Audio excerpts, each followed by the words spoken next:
Hey, how's it going? See, does that help? Lighting?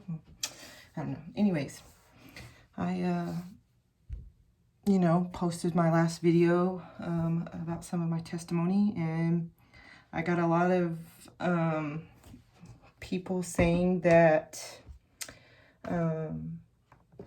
it touched them, and that it encouraged them. And so I thought, well, why don't we just keep this going? And I had something on my heart today, and I thought I would share it with you if you want to hear more of my story. I had on my heart another time in my life that was probably, I say, out of everything that's happened to me, this was probably one of the hardest things I ever had to do. And it's never been a secret. It's always been, I've always been open and honest about it. I haven't ever tried to hide it. So most of you might know, some of you might not know, you might know a little bit of it, but anyways, so here it is. About 10 years ago, 2011, I was a single mom. I guess it was more like 11 or 12 years ago. It was more like 11 years ago. I was a single mom, 2 kids. I just got out of a relationship. And I found myself pregnant with 2 kids and trying to start my life over again.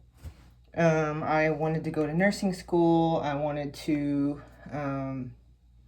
better my life for my kids. I didn't want to have to depend on anybody, so I had this whole new outlook, and I was like, I'm going to do things differently from what I've done, because what I've done didn't work out so well for me. I had already been through 2 marriages and then a 3rd relationship, and I was like, I want to do something different. Well, I found myself pregnant, a single mom, living in my brother's house because I moved across Texas to be closer to family, because I don't know, I felt God pulling me. Like, I can't even explain it. It was God pulling me to New Braunfels, where I live, with my family, to be around. I knew that they were going to be my biggest support team, helping me with my older kids. And then right after moving here, I found out I was pregnant. And I was like, so okay, I can do this. I have 2 boys, and I found out it was another boy, and I can do this. I can do this by myself. I don't need, it's going to be hard, but I can do this. So I kept doing what I knew best. Just keep moving forward and not looking back. I didn't, I'm not saying that I don't ever have bad days. I do, but I've just never been the one to dwell on it for very long. If I'm upset, or if I am mad, or I just get over things really easily. I think it was because my grandmother, June, she was the best at forgiving people and turning the other cheek. She was the best at showing Jesus love. And she taught me that growing up, to not hold on to things, like people who've hurt you, or if you're, I watched my grandmother overcome a stroke. She drug her foot. I was 4 years old and she was raising me when it happened, but she doesn't realize how much that taught me to see how strong she was. She had weakness in her leg and she drug it everywhere she walked, and she had weakness in her arms, but she overcame everything the doctors told her she couldn't do. Like she was never going to be able to walk or to climb stairs, and she was like, let me show you. So anyways, I had that strong woman in my life, just living by example, and I watched her growing up overcome all these obstacles. Anyways, so back to my story. I was pregnant, and anyways, I was like, okay, I'm just gonna keep moving forward. So I just kept moving forward. I got my own apartment. It wasn't the best little apartment. It was probably the most run down. I mean, the first day we moved in to our apartment, the first day, I'm all excited. I'm driving the kids to their new home, and we pull up, and the whole place is covered in cops, ambulance, fire department. The helipad, the helicopter was landing, like the life, whatever, I can't think of it right now. The life flight or whatever it is. They landed because a 17-year-old kid got stabbed right outside my apartment. Right outside my apartment. And I was thinking, and they wouldn't let us go in. Like we had to go. There's like this little community center in the beginning, and they like ushered us in because there was still somebody on foot or something like that, and they were actively looking for the person who stabbed the other person. Anyways, so they put us in this room, and it was surrounded by officers, and they told us to wait there until the area is clear and they'll come and let us out. Thankfully, there was restrooms and snacks and things for the kids, because it's like an activity center for kids. The place I moved into was like it was like a place for basically single moms or single parents. It was government assisted and stuff. And anyways, so so we had that, the kids, but the kids were more interested in what was going on outside. We eventually got to go to our apartment. But yeah, that's where I moved my family into. Me, a single mom, and my two kids to this neighborhood. Anyways, it was fine. It was great. We got out of there. We got out of there pretty quickly. I think I had only been in my brother's house for like 3 months. I found the apartment. I got the apartment. And then I started working for my brother. While I was pregnant, I was like demoing sheetrock and ripping out walls, and I was in homes that were like flooded and mold infested, and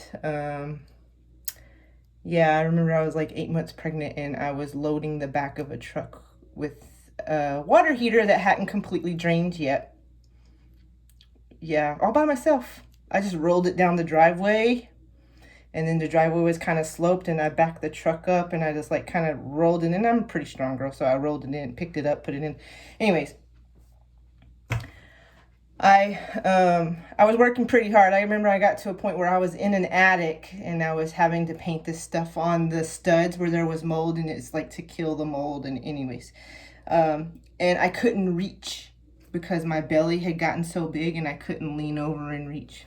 Anyways, this was pregnant with my son that I placed in adoption. Anyways, so I finally decided, look, I don't want his life to be in a daycare, because if I keep him, he's only gonna get me not even part of the time. I'm gonna have to work my butt off, and I'm never gonna see him, and he's just gonna be raised by a daycare and people in daycare, and I didn't want that for his life. And then plus, I didn't want him to start off with not having a mom and a dad. Not that I don't think I couldn't have done it. I know I could have done it. but I wanted him to have a better shot at life than I could give him. Sorry. I wanted him to have a mom and a dad. I wanted him to have, as silly as it sounds, good health insurance and a good environment where, you know, like I was only going to be able to give him, there's nothing wrong with it. And my kids grew up on it for a long time, like food stamps and Medicaid. And I didn't want to continue living in that,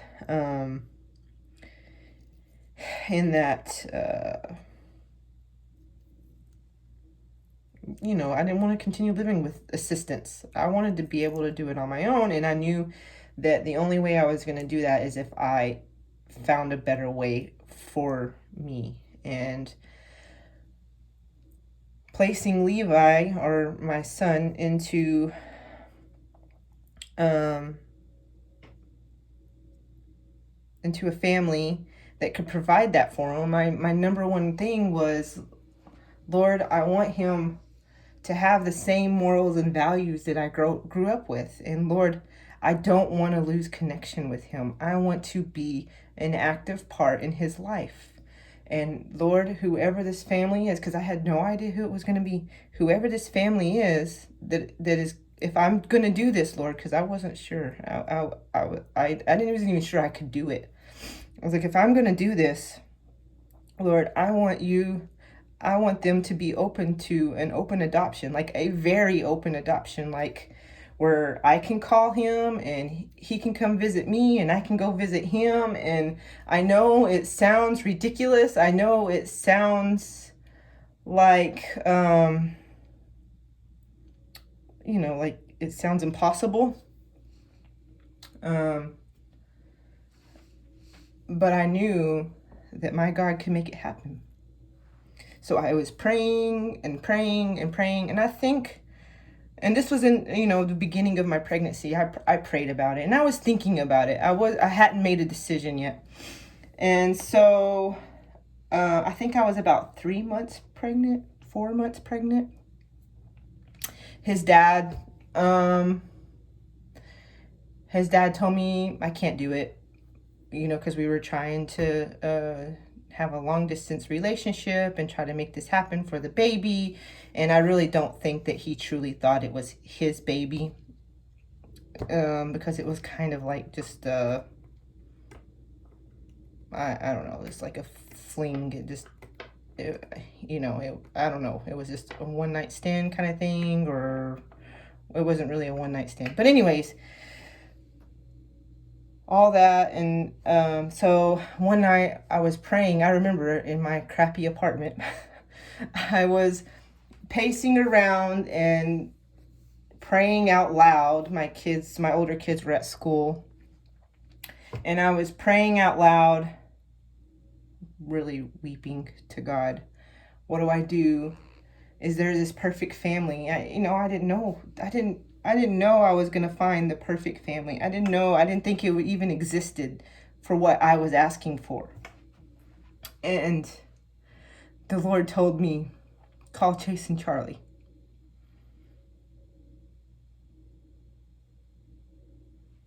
And at the time, I had no idea. I hadn't really spoke to them. And, we kept in touch. They're my aunt and uncle. They're one of the people that helped raise me. My uncle is the one that brought me to the Lord. So I had no idea. They were in Florida. I had no idea that they started the process to foster to adopt. And I texted them and I said, hey, I need to talk to you. Can you tell me when a good time is to talk? So we set up a time, and that evening, they called me. They went on a walk where they were, because I told them, I have some questions I needed to ask them. who knows what they thought I was going to ask them. I don't even know if they even knew that I was going to bring this question to them. So they went on a walk and they were talking, and I was talking to Chase. I was talking to my uncle. And I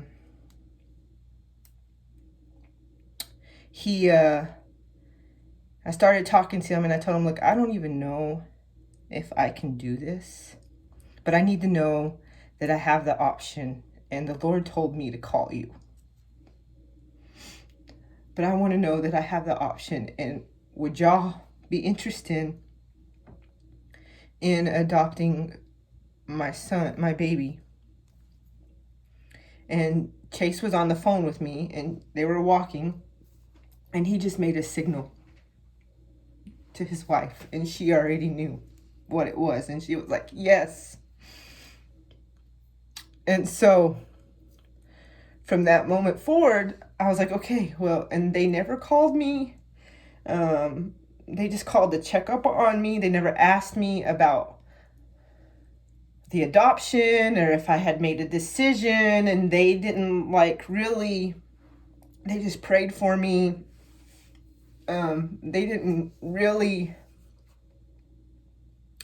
they just prayed for me and called me and supported me, never once asked me, and I never spoke of it again, really. And I don't really remember the time frame of all this, but I do remember that I only gave them like 6 weeks when I finally made the decision, when I finally said, yes, this is what the Lord wants me to do. And this is when I think maybe it was because the Lord was preparing my heart, because when I finally made the decision, this overwhelming feeling inside of me became kind of like a surrogacy would have, like, yes, he's my son, but, and I nurtured him, and I, and I baked him in my oven. But I knew there was like this overwhelming feeling of, this is their child. Like he is their child, So anyways, they had to still do like a home study and all this. At first we weren't going to do, I was just going to, I don't know, I was going to sign papers so they could, but they decided they wanted to do it the more legal way. So, so they could, and I totally understood. So they could, add them to their insurance, and, they were going to be in Florida and I was going to be in Texas, and there was probably going to be questions, like, where did this child come from? Anyway, so they needed the legal process to take. So we did that. And anyways, so I think, and I was getting to the point where I couldn't work anymore, and I didn't know, and I had moved out of my crappy apartment to the Lord, man, he was blessing me. So, I mean, he still blesses me, but things were amazing. So I moved from my crappy apartment where there was theft and crime. There was always a police officer outside. And I would always tell the boys, just walk straight in the apartment and straight out to the car. We're not going to look at anybody. We're not going to communicate, because it was that bad. So we never played outside, and it was bad. So anyways, I went from that crappy apartment to this amazing, I mean, I'm telling you, I'll have to show pictures sometime, and I'm sure you've seen my pictures, to a house on the river. A house on the river. I was paying this beautiful couple that had their home flood.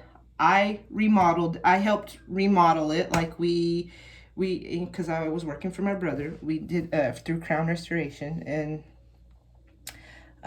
we did, restoration stuff. Anyways, so water, flood damage restoration. we went through this house. I mean, it was completely flooded. Like the water was to the top of the roof, top of the refrigerator inside the home. And and this was these couple's vacation home. And so we went through the whole house and remodeled it.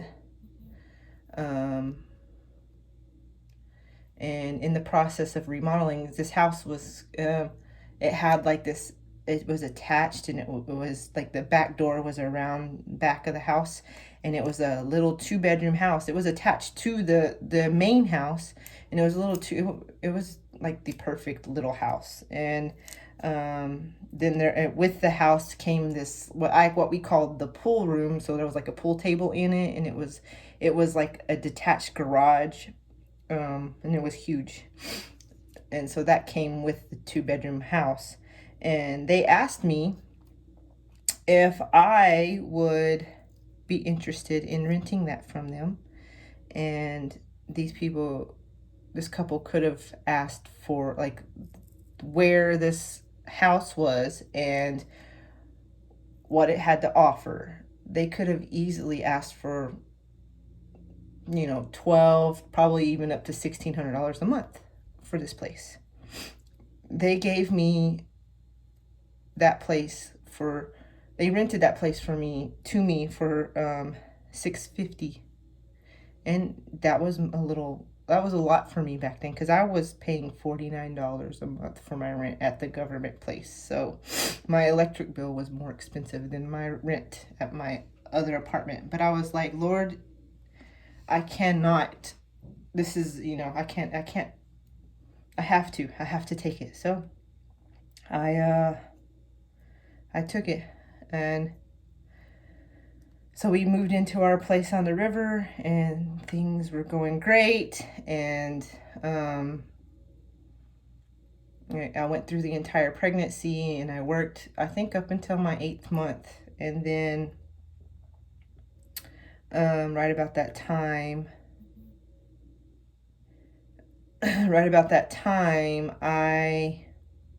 sorry, I get distracted because I got a text message.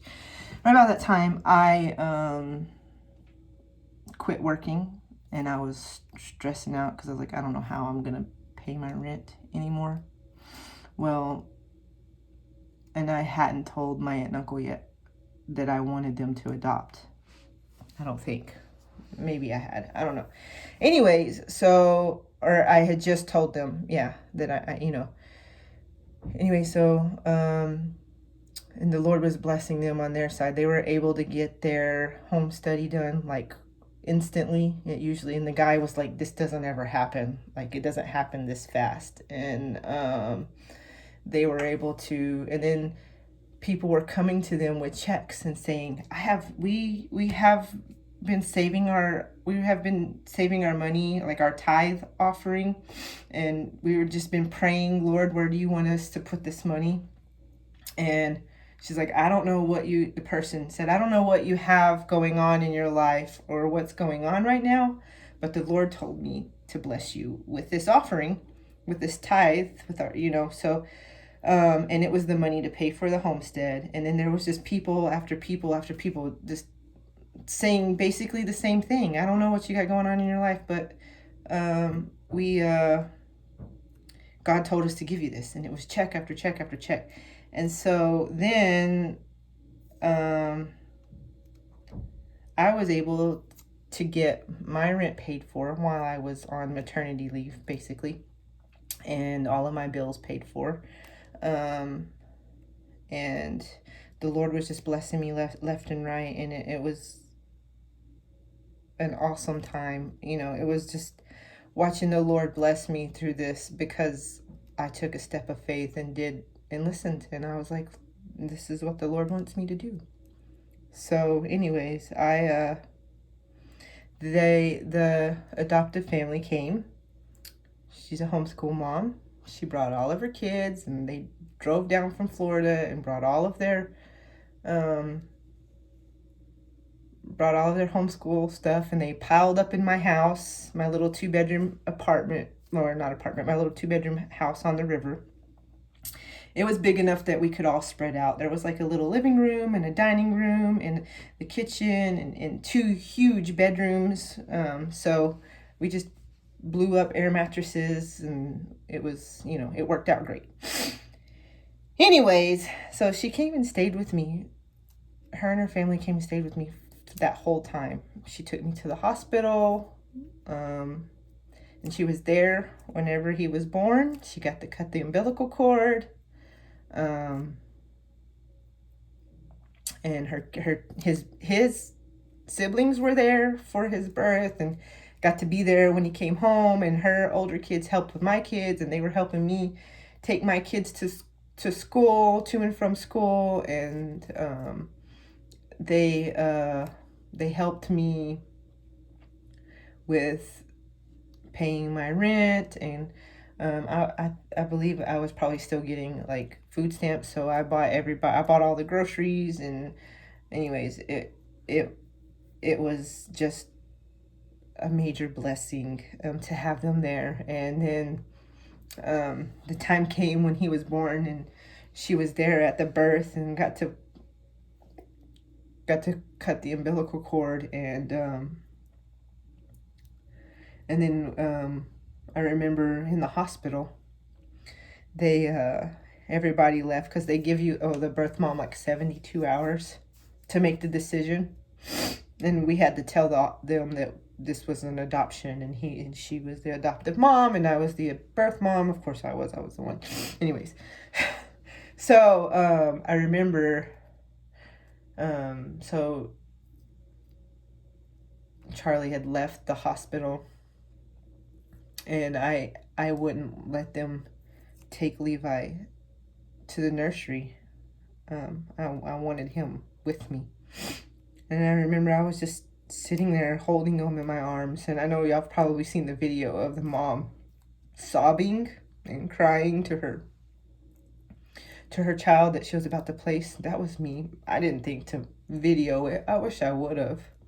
But I was sobbing, ugly crying, and telling him how sorry I was, and that I loved him, and that I would always love him.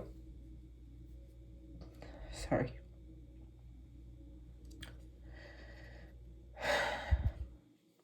And I did that while I was pregnant. I would always rub my belly and tell him how much I loved him.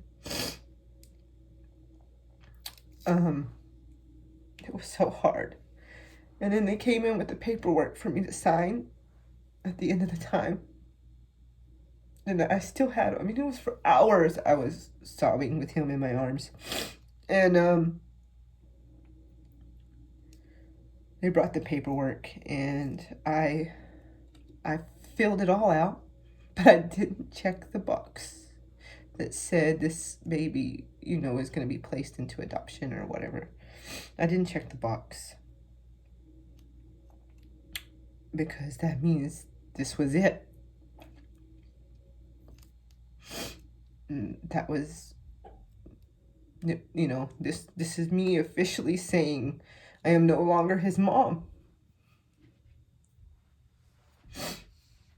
And it was so hard for me to check off that box.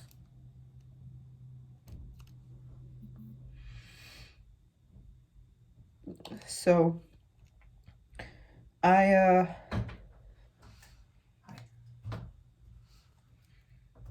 in the middle. So I didn't check it off. The nurse took it back. The nurse took it back, and I was like, okay, I avoided that. I don't know, maybe an hour later. I think she probably knew, because she kept coming and checking on me. And I don't remember the nurse's name. I don't remember any of the nurses' names in the hospital.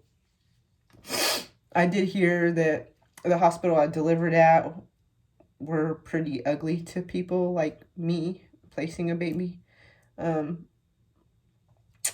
Just because it's not their beliefs, because it's a Catholic hospital or whatever. anyways, I never experienced any negativity. All the nurses were loving and kind, and even my doctor was amazing. She would tell the nurse, hand the baby to mom, and of course not everybody knew what was going on, and they tried to hand the baby to me, and she's like, no, mom, and then handed the baby to her.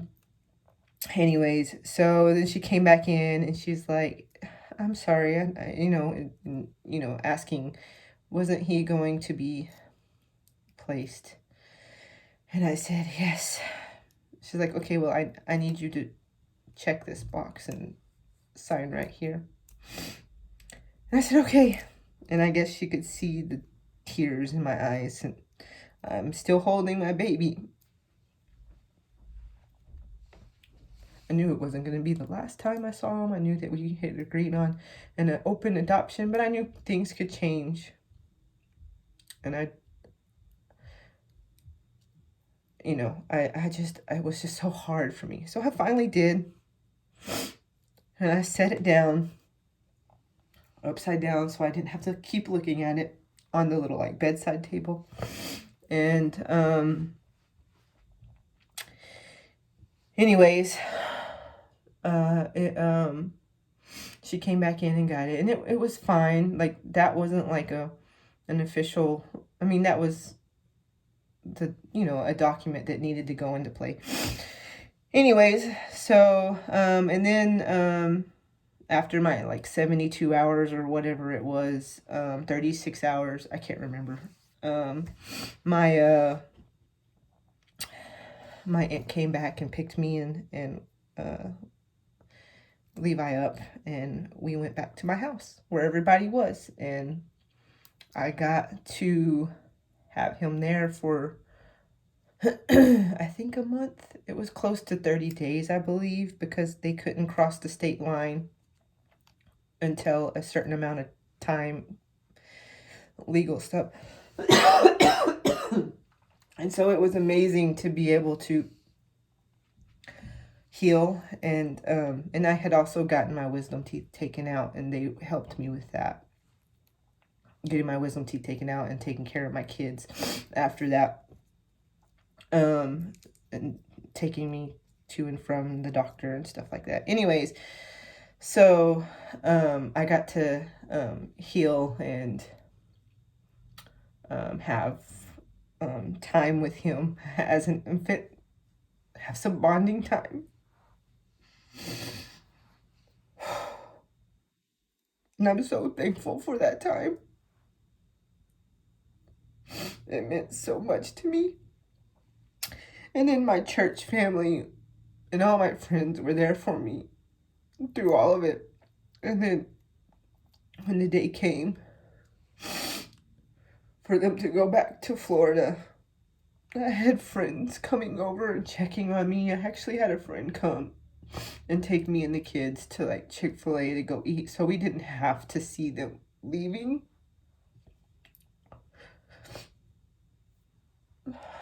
Even though I know I wanted to see them leave. And I kind of did. I watched them load their car up and pack them away. And it was so hard. And I had a few hard months after that, but I got pictures and was in constant contact with them, and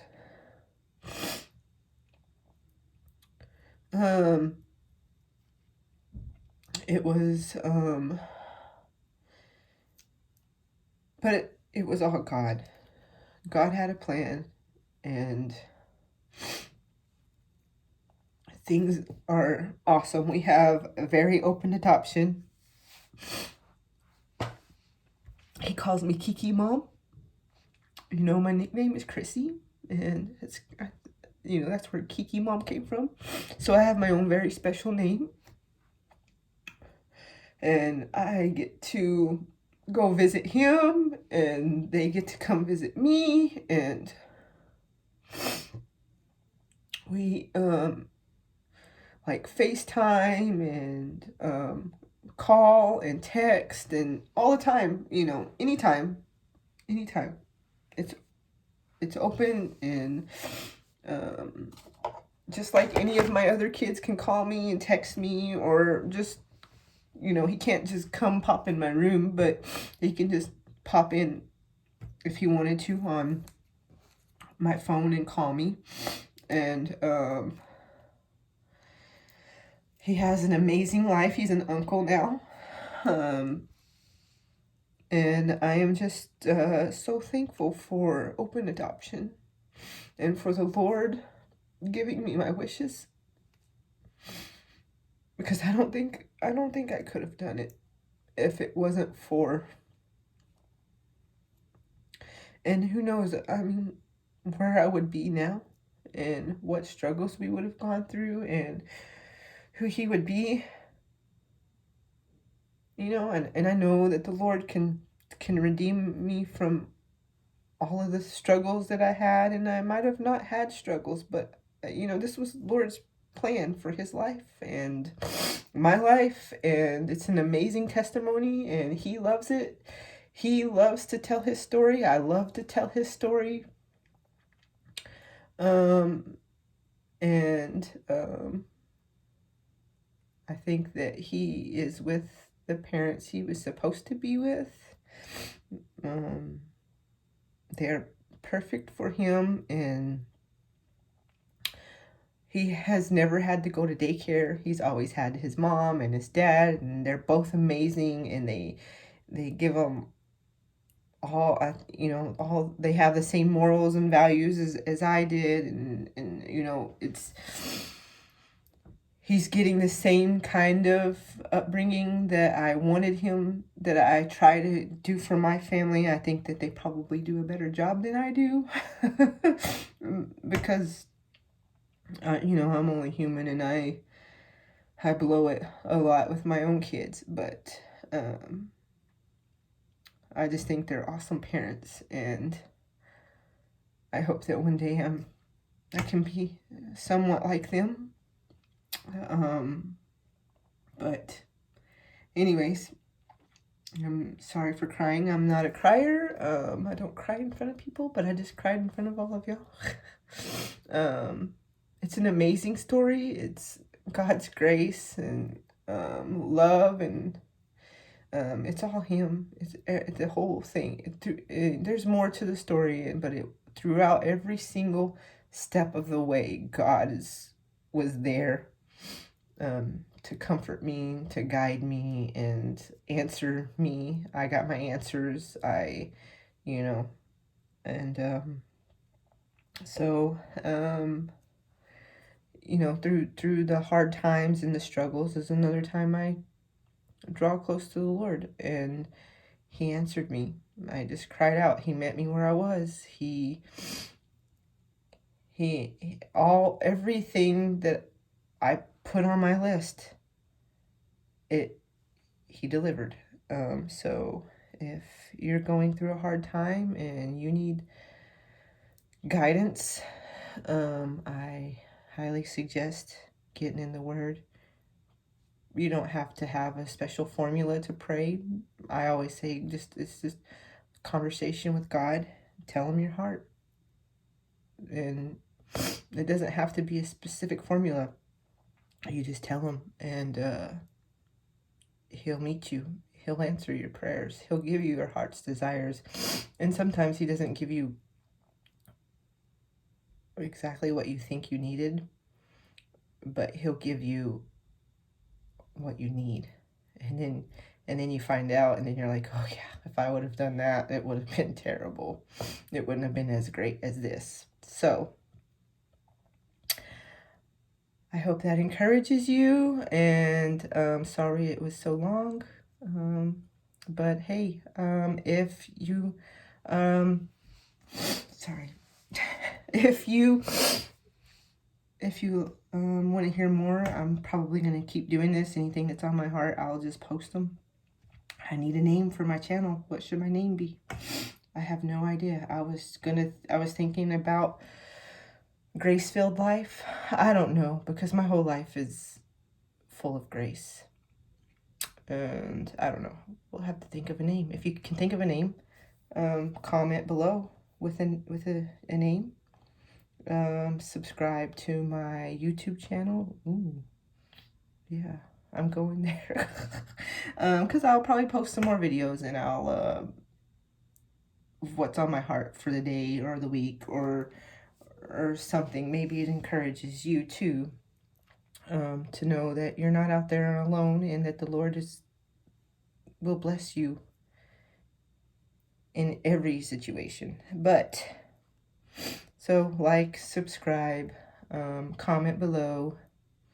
Let me know what you think. I love to hear from you. I really do. You can put it in the comments. You can send me a private message. You can text message me. I love to hear if what I have to say or what I've said meant something to you. All right, guys. Talk to you later.